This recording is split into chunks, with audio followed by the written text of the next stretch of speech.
Hello everyone and welcome to a new episode of the Bug Warrior. In this beginner's guide I will show how to defeat the Terracotta Sentinels who happen to be the bosses at the second floor of the Trial of the Sekhema. As always, please consider to subscribe if you're looking for short and straight to the point action RPG guides. Alright, let's get to it. The Terracotta Sentinels are a mandatory boss if you're planning on getting your Ascendancy points number 5 and 6 at the Trial of the Sekhema. Unlike other bosses, your previous choices at the trial will drastically affect your fight, so please allow me to give you some advice first about the Sentinels attacks and then tips regarding your trial run that will affect the outcome of your fight with these guys. Okay, so let's start with the attacks. The problem with these guys is that they both have AoE attacks that combined cover a lot of ground. The first one is Rafiq of the Frozen Spring, that is the dude with the massive weapon. This guy has the color blue and, as you guess, deals cold damage. His main attack and the deadliest is when he raises its weapon and then slams it to the ground. It hits in a radius around him, so when you see the move, you have to go away from him. Now regarding Hadi of the Flaming River, which is the red dude,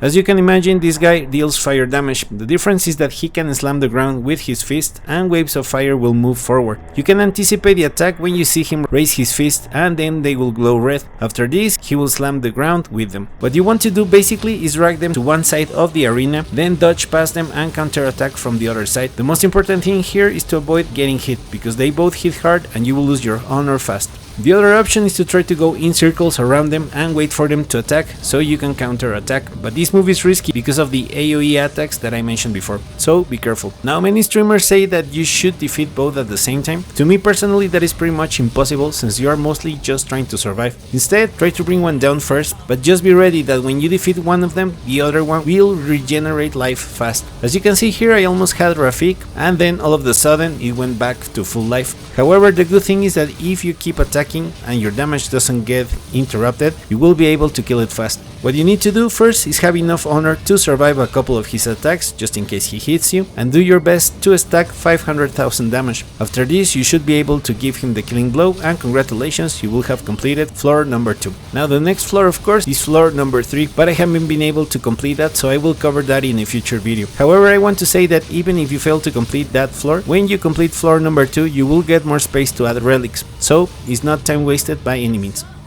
Now regarding the trials, the first word of advice I can give you is to plan for at least 30 minutes of your time where you won't be interrupted. The reason why I say that is that, as you know, the Trial of the Sekhema requires that you pretty much play perfect until you reach the Terracotta Sentinels. Here, as you know, your build is not enough to get you through the trial since there are traps, but most important, as you progress, the path you choose will make you deal with choices that can either help you or pretty much screw you. So that is why the last thing that you want to happen is that you make a mistake and all of your progress is lost in seconds. The next tip is to select relics that can increase your maximum honor or honor resistance. As you know, in the Trial of the Sekhemas there is a new stat that is called honor, and if you lose all of it, you will fail the trial. This includes the bosses. This is the number one reason why players fail at the Trial of the Sekhemas, so using these relics will help you tremendously. The next tip is selecting which trials to run. The ones you want to avoid are the Gauntlet and the Hourglass trials, since those are the hardest ones. However, there is an exception to this rule, as when you progress through the trials, sometimes you can get an affliction. Afflictions basically are negative things that happen to you, and the problem is that 99% of the time those afflictions will be carried over to other floors.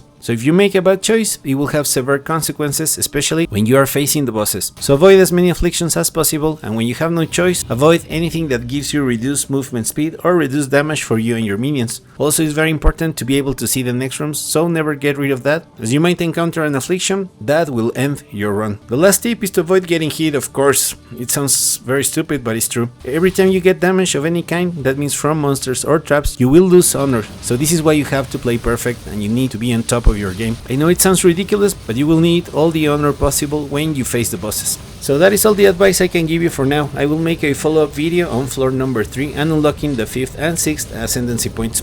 As always, please let us know your thoughts about these bosses and the Trial of the Sekhemas in the comments. We reached the end of the video. Thank you very much for watching. If you made it this far and found the video interesting or useful, please consider to share, like, comment or subscribe, and I will see you in the next one.